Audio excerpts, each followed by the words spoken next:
আপোনালোকে ইমান পৰে শুনি আছে বসুদেৱ আৰু দৈৱকীৰ বিবাহ। বসুদেৱ দৈৱকীৰ বিবাহ সম্পন্ন হৈছে। কংসই নিজে ৰথ চলাই দৈৱকীক বসুদেৱৰ গৃহত থৈ যাবৰ কাৰণে উপগত হৈছে। কিন্তু এই ৰথ চলাই যাওঁতেই তেওঁ আকাশবাণী শুনিছে। শুনিলা আকাশী বাণী যাহন্তে পথত। তেওঁ শুনিলে যাক লয়া যাস কংস সোণৰে অজ্ঞান, এহিৰ অষ্টম পুত্ৰে তোৰ লৈবে প্ৰাণ।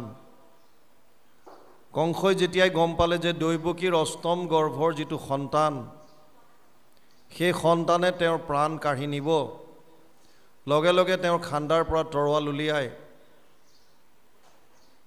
দৈৱকীক বধিবৰ কাৰণে বধ কৰিবৰ কাৰণে উপগত হ'ল। দৈৱকীৰ স্বামী অৰ্থাৎ বসুদেৱ এজন পৰম জ্ঞানী। তেওঁ ভাবিলে যে মই কি উপায়ে বৰ্তমান কংসৰ হাতৰ পৰা মোৰ পত্নীক মই বচাব পাৰোঁ, তাৰ উপায় চিন্তা কৰিলে। আৰু তাৰ পাছত তেওঁ কংসক বুজাবলৈ ধৰিলে, শুনা মহাৰাজ ঘোষ কুলৰ নন্দন। ইয়াত কৈছে তুমি যেন ৰাজা তাক ত্ৰিজগতে জানে, তোমাৰ গুণক বীৰসকলে বখানে। কোনসতে ইহান চিন্তিবে খোজা মাৰ, একে স্ত্ৰী জাতি আৰু ভগিনী তোমাৰ। কংসক কৈছে তুমি যেনেকুৱা ৰাজা, ত্ৰিভুৱনে তোমাক জানে, গতিকে তুমি কেনেকৈ এওঁক বধ কৰিবা। এটা হ'ল তোমাৰ নিজৰ ভগ্নী আৰু আনটো হ'ল এওঁ এগৰাকী স্ত্ৰী। এজন বীৰ পুৰুষে কেতিয়াও স্ত্ৰীক কোনো ধৰণৰ শাৰীৰিক আঘাত নকৰে বা তেওঁক বধ কৰিব নোৱাৰে। সেইকাৰণে বসুদেৱে কৈছে যে হে কংস, হে মহাৰাজ, দৈৱকী তোমাৰ নিজৰ ভগ্নী আৰু লগতে এগৰাকী স্ত্ৰী, গতিকে তুমি কেনেকৈ এওঁক বধ কৰিবা। কমনে আচৰৈ পাপ মৰণ ভয়তে, জন্তুৰ উপজয় মৃত্যু দেহাৰ লগতে। আজি মৃত্যু হওক নহি সতেক অন্তৰে, অৱশ্যে মৰণাচৈ সবে জগতৰে। বসুদেৱে বৰ সুন্দৰভাৱে বুজাইছে যে হে মহাৰাজ, জীৱ জন্ম হোৱাৰ লগে লগেই মৃত্যুটো নিশ্চিত। জাতস্য হি ধ্ৰুৱ মৃত্যু ধ্ৰুৱ জন্ম মৃতস্য চ, তস্মাদ অপৰিহাৰ্যৰ্থে নাত্বম সূচিতুম অৰ্হসি। দ্বিতীয় অধ্যায় 27 নম্বৰ শ্লোক গীতা। অৰ্জুনক ভগৱান কৃষ্ণই কৈছে, হে অৰ্জুন, প্ৰাণী যেতিয়া জন্ম হয় তেওঁৰ মৃত্যুটো নিশ্চিত হৈ থাকে। জাতস্য হি ধ্ৰুৱ মৃত্যু, আৰু যাৰ মৃত্যু হয় তাৰ পুনৰ জন্ম আছে যদি মুক্তি নেপায়। জাতস্য হি ধ্ৰুৱ মৃত্যু ধ্ৰুৱ জন্ম মৃতস্য চ, মৃতকসকলৰ পুনৰ জন্ম আছে, ই সত্য। সেইকাৰণে এইটো এটা প্ৰকৃতিৰ নিয়ম বুলি মানি তুমি শোক নকৰিবা, এইবুলি অৰ্জুনক কৈছিল। ইয়াতো বসুদেৱে এতিয়া কংসক কৈছে, হে মহাৰাজ, প্ৰাণী উপজিলে তাৰ মৃত্যু আছেই, জন্তুৰ উপজয় মৃত্যু দেহাৰ লগতে। 5টা বস্তু মাতৃৰ গৰ্ভত থাকোঁতেই জীৱৰ ফাইনেল হৈ যায় বুলি শাস্ত্ৰত কয়। আয়ু কৰ্মম চ বিত্তম চ বিদ্যা নিধনমেব চ, পঞ্চৈতস্য সৃজন্তে গৰ্ভস্থস্য দেহিনাম। গৰ্ভত, মাতৃ গৰ্ভত সন্তান থাকোঁতে 5টা বস্তুৰ ফাইনেল হয়। কি কি? আয়ুস, কিমান দিন জীয়াই থাকিব। কৰ্মম চা, কেনেকুৱা ধৰণৰ কৰ্ম আচৰণ কৰিব। বিদ্যা কেনেকুৱা হ'ব, জ্ঞান কেনেকুৱা হ'ব, টকা পইচা বিত্ত কেনেকুৱা হ'ব, আৰু নিধন, একজেক্টলি মৃত্যু কেতিয়া হ'ব। আয়ু কৰ্মম চ বিত্তম চ বিদ্যা নিধনমেব চ, পঞ্চৈতস্য সৃজন্তে গৰ্ভস্থস্য দেহিনাম। মাতৃৰ গৰ্ভত থাকোঁতেই এই 5টা বস্তু ফাইনেল হৈ আহে। ইয়াত সেইকাৰণেই বসুদেৱে কংসক কৈছে, জন্তুৰ উপজয় মৃত্যু দেহাৰ লগতে। যেতিয়াই গৰ্ভত এটা প্ৰাণীয়ে স্থিতিয়ল হয়, তাৰ লগে লগেই তেওঁৰ প্ৰাৰব্ধত কিমান দিন কি লৈ আহিছে সেই বস্তুটো ফাইনেল হৈ যায়, কিমান দিন জীয়াই থাকিব। তাৰ পাছত কৈছে ইয়াত, আজি মৃত্যু হওক নহি শতেক অন্তৰে, অৱশ্যে মৰণ আছে সবে জগতৰে। চাওক, জন্ম আৰু মৃত্যুৰ কনচেপ্টটো অকণমান বুজি লওক, যিকেইগৰাকী আছে বৰ জানিবলগীয়া কথা।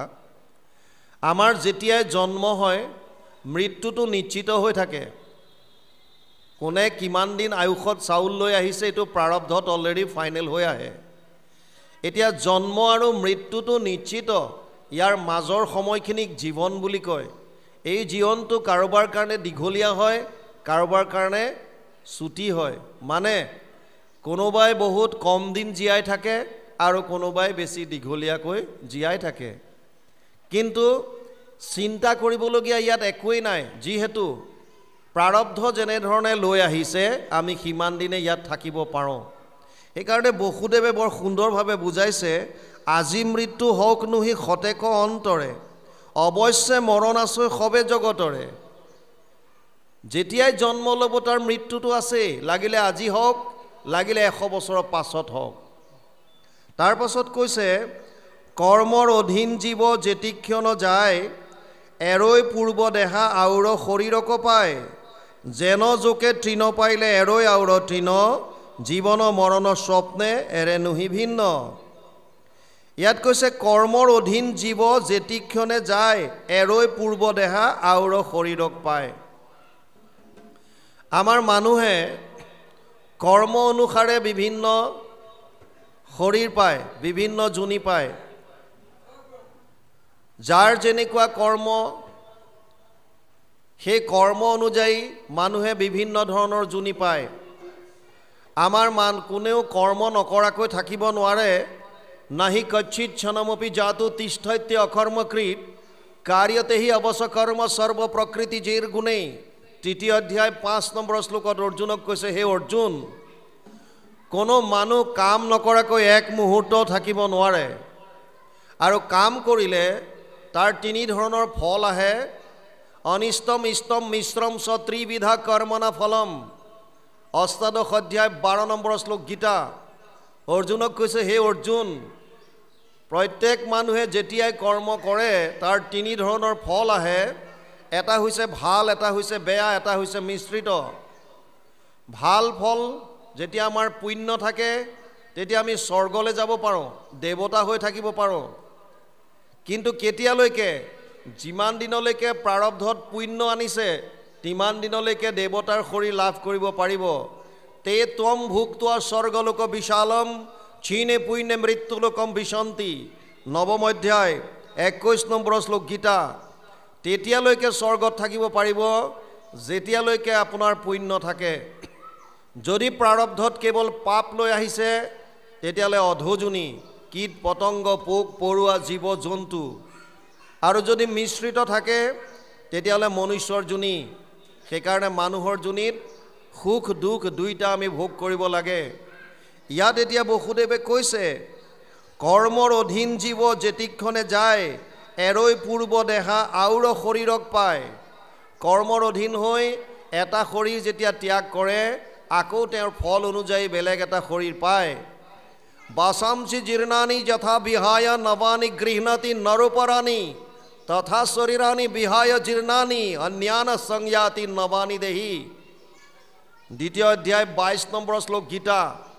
অৰ্জুনক কৈছে, হে অৰ্জুন, মানুহৰ যেনেকৈ বস্ত্ৰ ফাটি গ'লে নতুন বস্ত্ৰ পৰিধান কৰে, তেনেকৈ জীৱই বা আত্মাই এটা শৰীৰ তেওঁ থকাৰ অনুপযোগী বুলি ভাবিলে বেলেগ শৰীৰলৈ তেওঁ ধাৱমান হয়। যেনেকৈ চীনা যোগবিলাকে এডাল বন এৰাৰ আগতে বেলেগ এডাল বন ধাৰণ কৰে, তাৰপিছত ইডাল বন এৰি যায়। ইয়াত ঠিক তেনেকৈ কৈছে, এৰৈ পূৰ্ব দেহা আউৰ শৰীৰক পায়, যেন জোকে তৃণ পাইলে এৰে আউৰ তৃণ, জীৱন মৰণ স্বপ্নে এৰে নুহি ভিন। জীৱন মৰণটো ইয়াতকৈ একো বেলেগ নহয়। যেনেকৈ জোকে এডাল বন বেলেগ এডাল পোৱাৰ পাছত এইডাল এৰি দিয়ে, তেনেকৈ আত্মাই এটা শৰীৰ ত্যাগ কৰি বেলেগ এটা শৰীৰ ধাৰণ কৰে। যিটোজনে কুশলক চিন্তে আপোনাৰ হেন জানি দ্ৰোহ নিচিন্তিবা কেবেকাৰ। ইয়াত কৈছে যে যদি তুমি নিজৰ কুশল বা মংগল যদি চিন্তা কৰিছা তেতিয়াহ'লে কোনো প্ৰাণীৰ অপকাৰ বা অহিত চিন্তা নকৰিবা। যিটো মূল মন্ত্ৰ হিচাপে গুৰুজনাই এক শৰণ হৰিনাম ধৰ্ম দিছিল, য'ত হিংসা ধৰ্মৰ দূৰ দূৰলৈকে কোনো ধৰণৰ সম্পৰ্ক নাই। আৰু সেইটোকে ইয়াতো কৈছে যে কাৰো প্ৰতি দ্বেষ ভাৱ, কাৰো অহিত চিন্তা নকৰিবা, কাৰো দ্ৰোহ নকৰিবা, কাৰণ ইহ পৰ লোকে নাহি দ্ৰোহীৰ কল্যাণ, বিস্তৰ কহিব কিবা তুমি সৰ্বজান। বসুদেৱে কৈছে, হে মহাৰাজ, যিসকল দ্ৰোহী, যি আনৰ অহিত চিন্তা কৰে, যি আনৰ হিংসা কৰে, তেওঁলোকৰ এইটো লোকতেই হওক বা ভৱিষ্যতে যিয়ে লোক নাপাওক কিয় ক'তো তেওঁলোকৰ কল্যাণ নাই। আৰু মই তোমাক বিস্তৰভাৱে কি ক'ম, কাৰণ তুমি সকলো জানা। তোমাৰেহে কনিষ্ঠ ভগিনী জীৱ প্ৰায়, হেন জানি আংক কাটিবাক নোযোৱাই।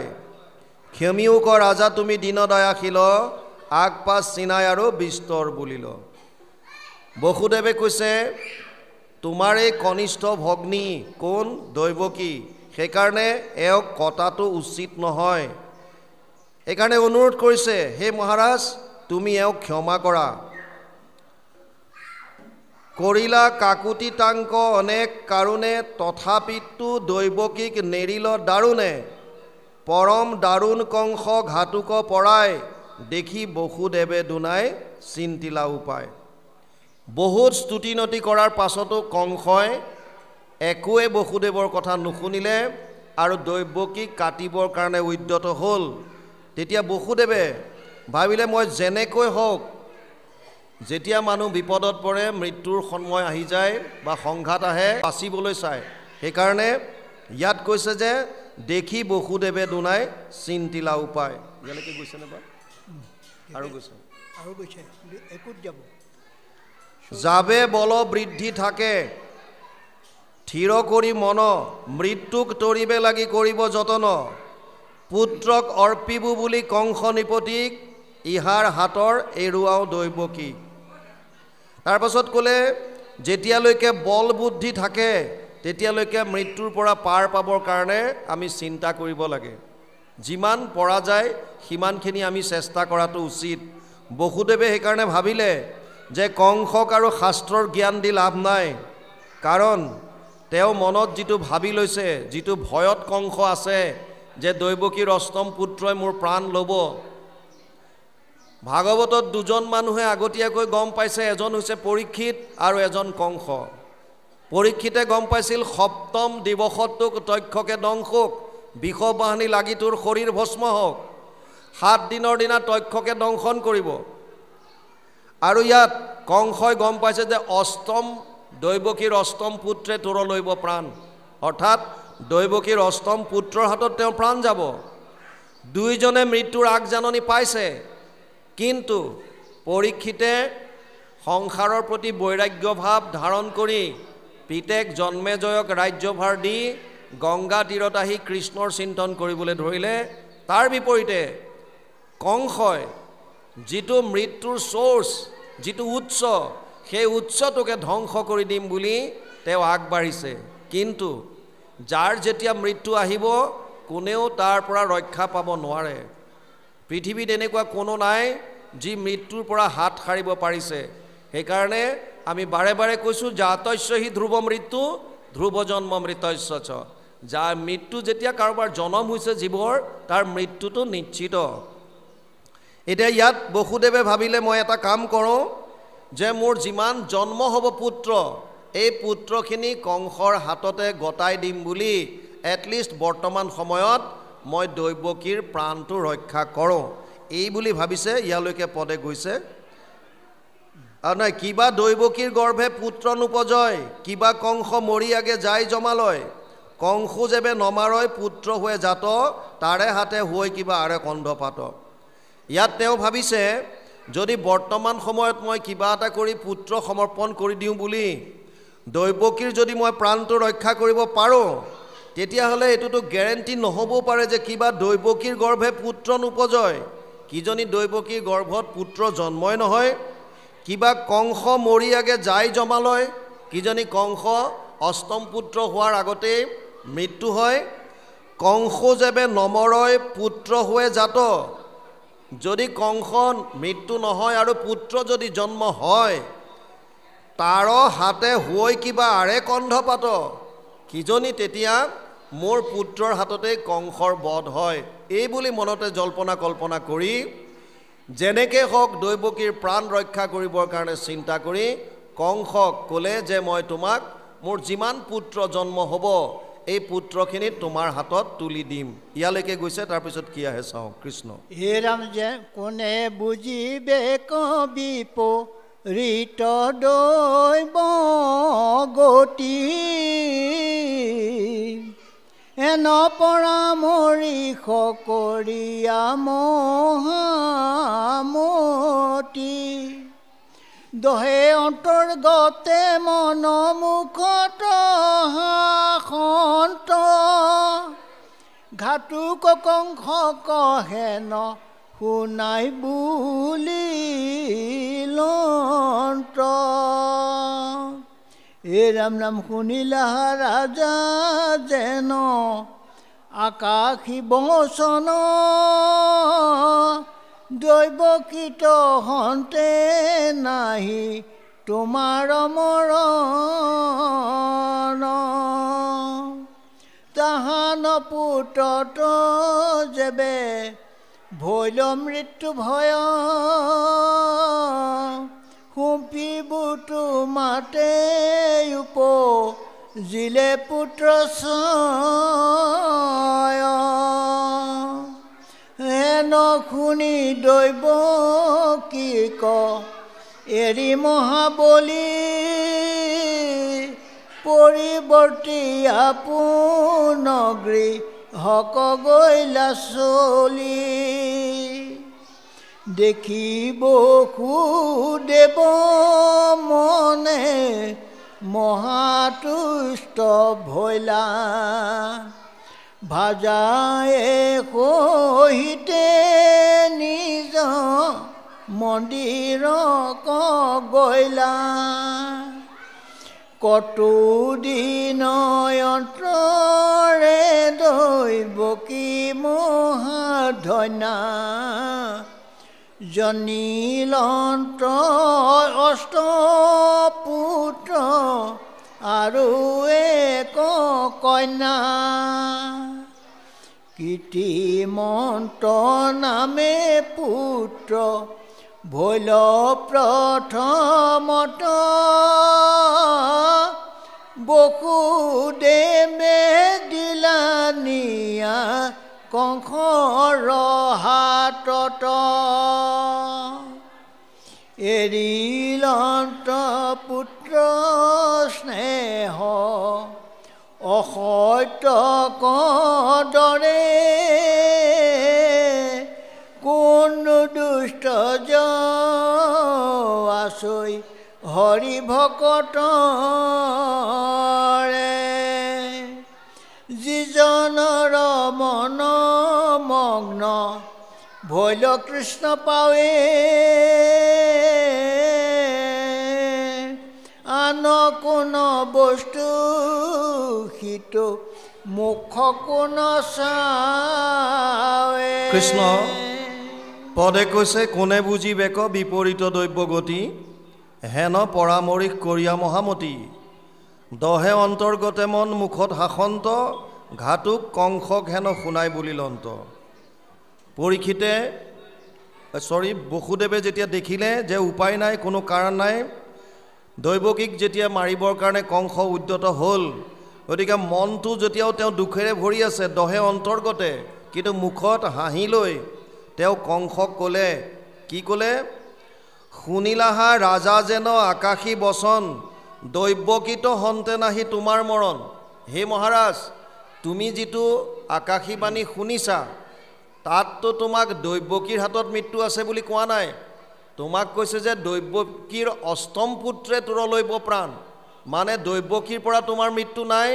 তাৰ বিপৰীতে দৈৱকীৰ গৰ্ভত জন্ম হোৱা অষ্টম পুত্ৰৰ দ্বাৰাহে তোমাৰ প্ৰাণ যাব বুলি আকাশীবাণী হৈছে।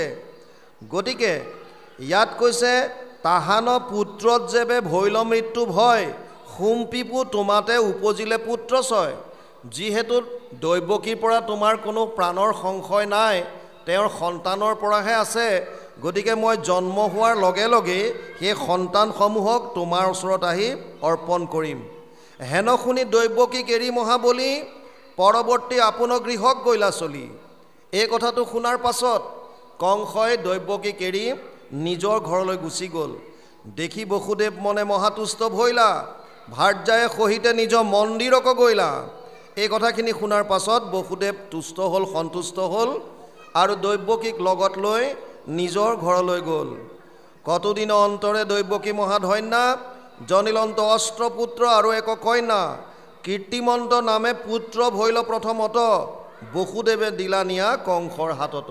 কিছুদিনৰ পাছত দৈৱকীৰ সন্তান হ'ল। প্ৰথমটো সন্তানৰ নাম ইয়াত দিছে কীৰ্তিমন্ত। সন্তান জন্ম হোৱাৰ লগে লগে বসুদেৱে যিহেতু তেওঁ এজন সত্যবাদী, সেইকাৰণে তেওঁ নিজৰ সন্তানটো লৈ গৈ কংসৰ হাতত তুলি দিলে। কীৰ্তিমন্ত নামে পুত্ৰ ভৈল প্ৰথমত বসুদেৱে দিলা নিয়া কংসৰ হাতত।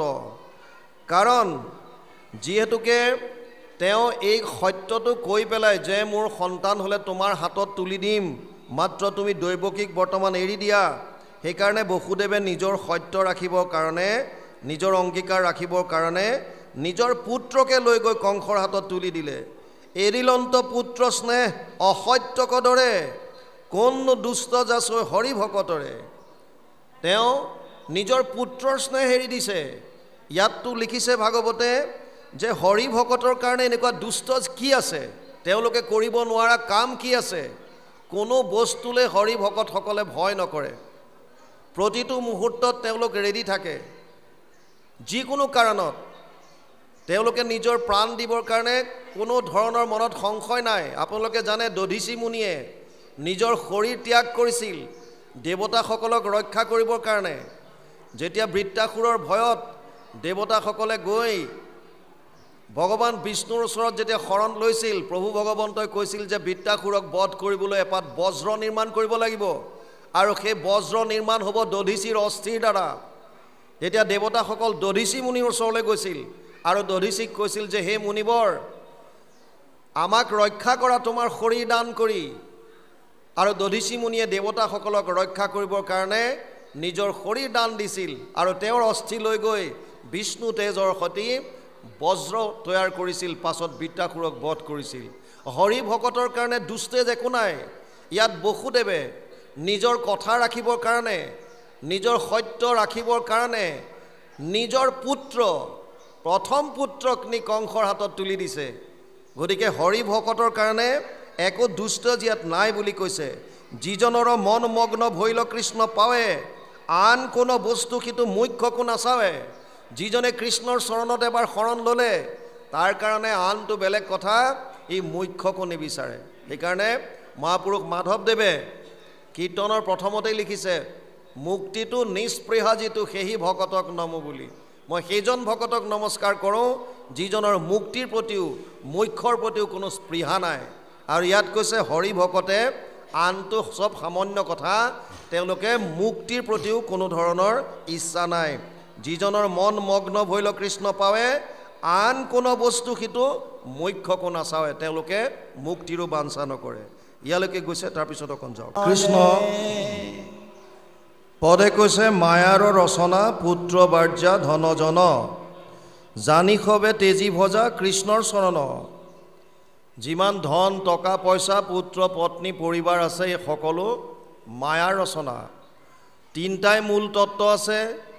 এক হৈছে ব্ৰহ্মতত্ত্ব বা ভগৱান, এক হৈছে মায়া আৰু এক হৈছে জীৱ। আমি জীৱবিলাকৰ বাহিৰে দুটাই তত্ত্ব আছে, এক ভগৱান তত্ত্ব আৰু এক মায়া। এই মায়াৰ তিনিটা গুণ আছে। সত্যম ৰজস্তম ইতি গুণ প্ৰকৃতি সম্ভৱা, চতুৰ্দশ অধ্যায় 5 নম্বৰ শ্লোক গীতা। অৰ্জুনক কৈছে হে অৰ্জুন, মোৰ তিনিটা গুণ আছে মায়াৰ, সত্য, ৰজ আৰু তম। এই তিনিটা গুণেই সমস্ত জগত কাঠ পুতলাৰ দৰে নচুৱাই আছে।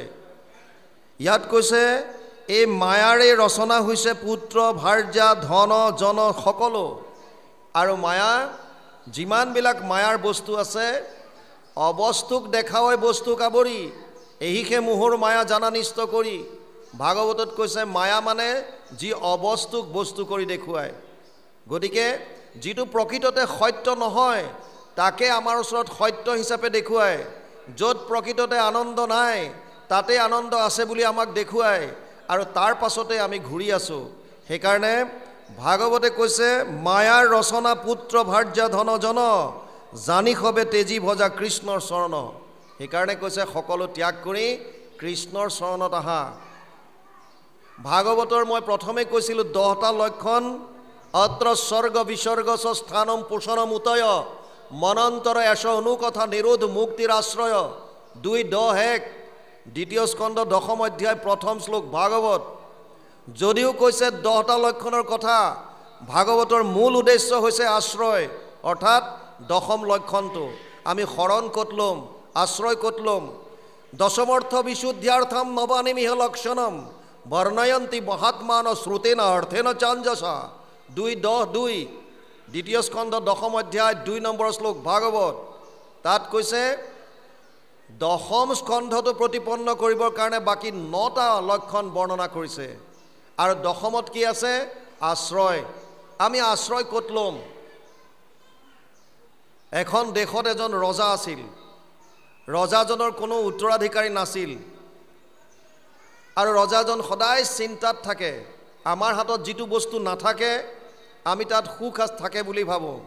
মোৰ হাতত যদি 20,000 30,000 টকীয়া এটা মোবাইল আছে, মোৰ লগৰটোৱে যদি এটা আইফোন আনিলে, মই সদায় ভাবিম যে মোৰ সুখটো এতিয়া তাত আছে। 1 লাখ টকা 1.5 লাখ টকীয়া মোবাইলটোতহে মোৰ সুখ আছে। মোৰ হাতত যদি এখন বাইক আছে, মোৰ লগৰটোৱে এখন যদি 4 হুইলাৰ আনিলে, মই ভাবিম যে মোৰ সুখটো তাত আছে।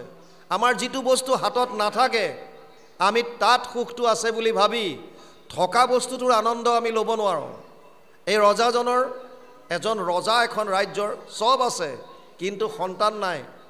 সেইকাৰণে সদায় তেওঁ চিন্তা কৰে যে মোৰ সন্তান কেনেকৈ হ'ব। আৰু সেইটো চিন্তা কৰি এবাৰ তেওঁ এজন তান্ত্ৰিকৰ ওচৰলৈ গ'ল।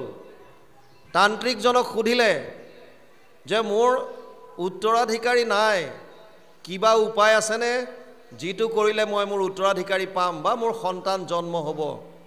তান্ত্ৰিকজনে চাই মেলি ক'লে, মহাৰাজ তুমি এটা সৰু ল'ৰা বলি দিব লাগিব, নৰবলি।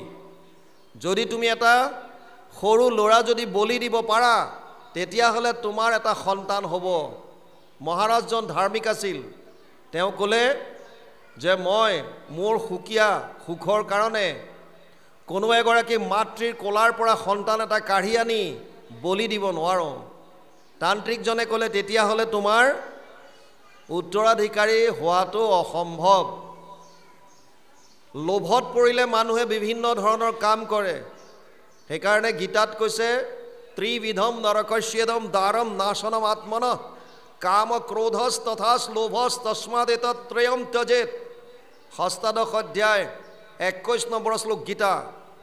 3খন নৰকৰ দ্বাৰ বুলি কৈছে, কাম ক্ৰোধ আৰু লোভ। মহাৰাজ লোভত পৰিল। লোভত পৰাৰ কাৰণে নৰবলি দিবৰ কাৰণেও তেওঁ ৰাজি হ'ল। কিন্তু এটা উপায় উলিয়ালে যে মই জোৰ কৰি কোনো মাতৃৰ পৰা সন্তান কাঢ়ি নানো, তাৰ বিপৰীতে মই ৰাইজৰ কাৰণে, প্ৰজাৰ কাৰণে লোভ দেখুৱাই দিওঁ। সেইকাৰণে তেওঁ ৰাজ্যত ঘোষণা কৰিলে যদি কোনোবাই নিজ ইচ্ছামতে তেওঁলোকৰ সন্তান বলি সজাই যদি আগবঢ়াই দিয়ে তেতিয়াহ'লে মই তেওঁলোকক অজস্ৰ ধন সম্পত্তি দিম, যাতে 14 পুৰুষ হ'লে তেওঁলোকে আনন্দত খাব পাৰে। সেইখন দেশত এটা পৰিয়াল আছিল যিটোৱে ভিক্ষা খুজি খায়। সন্তান হৈছে 9টা ল'ৰা আৰু মাক বাপেক। মাক বাপেকে 9টা সন্তানক সন্মুখত বহুৱাই সুধিলে যে বৰ ধুনীয়া এটা সুযোগ পাইছোঁ, যদি তহঁতৰ মাজৰ কোনোবা এটা বলি হৈ যাওঁ তেতিয়াহ'লে আমি অজস্ৰ ধন টকা পইচা পাম আৰু বাকী যিটা 8টা সন্তান থাকিব আমি সকলোৱে মিলি আনন্দত দিন কটাব পাৰিম। কিন্তু প্ৰশ্ন হ'ল বলি হৈ কোন যাব? 9টা ল'ৰা বহুৱাই ল'লে, মাক বাপেকে ডাঙৰজনক ক'লে তয়ে চবতকৈ ডাঙৰ, গতিকে তয়ে বলি হৈ যা।